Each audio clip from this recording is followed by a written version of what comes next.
On ne vend pas le Saint-Esprit. On ne vend pas l'onction. Assieds-toi confortablement, nous allons déchirer le voile du temple pour toi aujourd'hui.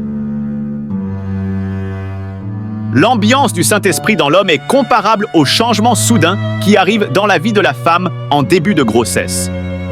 Tout change dans sa vie. Les goûts, l'odorat, le toucher, la vue et même l'ouïe. Disons en quelque sorte que tous les organes de sens de la femme sont influencés par l'enfant qui se forme dans son sein. En recevant le Saint-Esprit le jour de la Pentecôte, les apôtres ont reçu le don de le faire descendre aussi sur ceux à qui ils imposèrent les mains. Ces prodiges attirèrent l'attention d'un certain Simon qui pratiquait la magie. Il faisait l'étonnement de tous, mais il dut bientôt reconnaître que les pouvoirs des apôtres étaient supérieurs aux siens. Alors, lorsque Simon vit que le Saint-Esprit était donné par l'imposition des mains des apôtres, il leur offrit de l'argent en disant « Accordez-moi aussi ce pouvoir ». Mais Pierre lui dit « Que ton argent périsse avec toi, puisque tu as cru que le don de Dieu s'acquérait à prix d'argent. » Vous serez très surpris en regardant jusqu'à la fin. Vous suivez l'émission Le Salut de l'âme sur votre chaîne préférée, Fondation Yehovshua, la chaîne de votre éveil spirituel avec le pasteur Josué Bakatumana. Pour ne pas manquer de nos enseignements, abonne-toi aussi à nos pages. Allons-y! Go! L'onction ne se vend pas, les pouvoirs ne se vendent pas non plus. Tout se mérite spirituellement. Il n'y a pas de cadeau. Tu veux devenir médecin, architecte ou informaticien et que sais-je encore? Tu dois aller à l'école, étudier le domaine où tu veux exceller. Celui qui veut acquérir les pouvoirs de l'esprit doit savoir qu'ils ne s'obtiennent jamais avec de l'argent, mais grâce à un travail sur soi-même, des efforts, des sacrifices. Et celui qui est parvenu à acquérir ces pouvoirs de l'esprit ne doit pas chercher à les vendre ni à s'en servir pour obtenir des avantages matériels.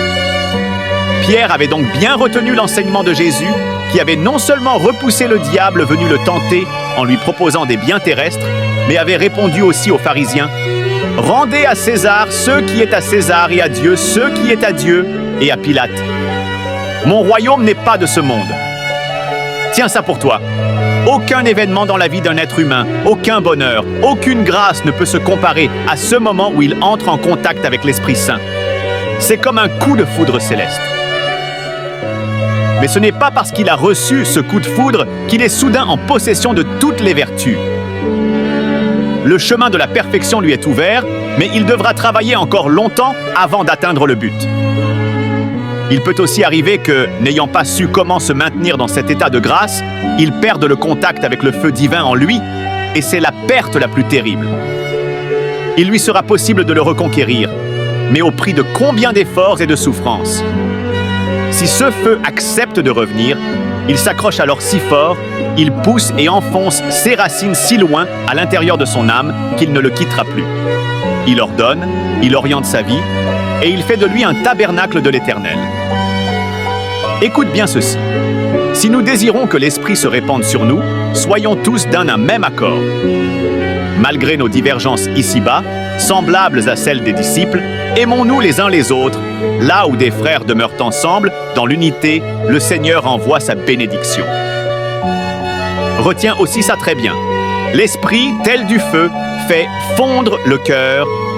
Il élimine les scories du péché et engendre de pieuses pensées.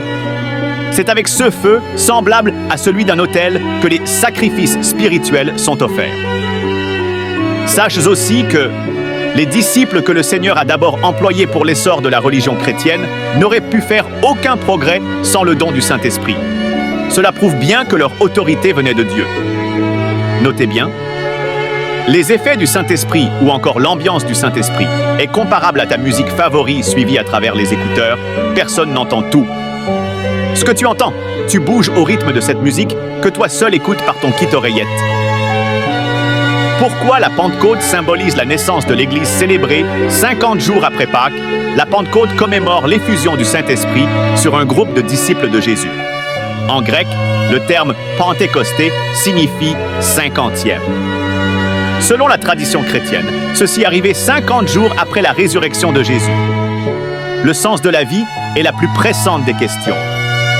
Si vous avez apprécié cet article, n'hésitez pas à le partager. Merci bien de nous suivre. Demain aussi est un jour. Reviens alors demain pour la suite. Cette idée originale est du révérend Josué Bakatumana, pasteur et PDG de la fondation Yehoshua. Que Dieu vous bénisse.